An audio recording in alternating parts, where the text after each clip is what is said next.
में थोड़े से फैमिली के साथ डिफरेंसेस जब होने शुरू हुए, तो उस टाइम पे लगा कि यार अब यहाँ से मेरी पर्सनल ग्रोथ तो हो नहीं पाएगी, तो बेटर है कि मैं मेरा खुद से कुछ स्टार्टअप शुरू करूँ। अच्छा खासा एक्सपीरियंस मैंने ले लिया है, 6-7 साल मैंने काम किया है। तब मैंने ये सोचा कि ऐसा कौन-सा ब्रांड बनाया जाए, जो यहाँ से अगले 10 साल या 15 साल तक इसका ट्रेंड आएगा। जैसे अभी क्विक कॉमर्स है जो अगले 10 साल तक मुझे लग रहा है बहुत रेलेवेंट होने वाला है। तब जब मैंने थोड़ा-सा इस पे शुरू किया रिसर्च करना, तो एक ये देखा कि जो पैंडेमिक के बाद जो लोगों में एक अवेयरनेस बढ़ रही है कि मुझे मेरे जो खाने-पीने की चीज़ें, उस पे थोड़ा ध्यान रखना पड़ेगा। अगर मुझे बहुत सारा मीठा खाने की आदत है, तो वो आदत नहीं जाएगी, बट शुगर कम करनी पड़ेगी।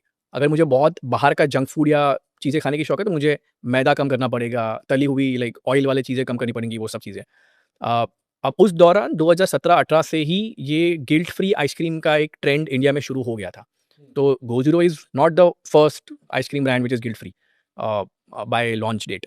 उसके पहले 3-4 ब्रांड्स ऑलरेडी मार्केट में थे। एक नोटो करके एक ब्रांड है, गेटअवे है, ब्रुकलिन क्रीमरी, -30, तो ऐसे 4-5 ब्रांड्स ऑलरेडी थे। और ये शुरुआत ट्रेंड हुई थी जब यूएस में हेलो टॉप करके एक आइसक्रीम ब्रांड था, जो वहाँ का बहुत ही popular low calorie guilt free ice cream brand था। तो ये ट्रेंड इंडिया में शुरू हो गया था, बट तो मैंने ये 3-4 ब्रांड्स के प्रोडक्ट्स मँगाए, टेस्ट किया। अब गिल्ट फ्री बनाने का सबसे मेन चैलेंज जो है वो ये आता है कि taste and health are inversely correlated. अगर आपको कोई चीज़ टेस्टी लग रही है ना, तो 99% वो हेल्दी नहीं होगी। अगर अगर आप कोई चीज़ हेल्दी खा रहे हो ना, तो 99% वो चीज़ टेस्टी नहीं हो सकती है। There is always this struggle between taste and health. तो ये मैंने जब प्रोडक्ट दूसरे ब्रांड्स के मंगा के ट्राई किया, तो they were all like claiming low calorie and this, but जो आइसक्रीम खाने वाला जो इंडल्जेंट फीलिंग आना चाहिए, वो मिसिंग था। तो आई थिंक आई फाउंड कि ये एक व्हाइट स्पेस अभी है।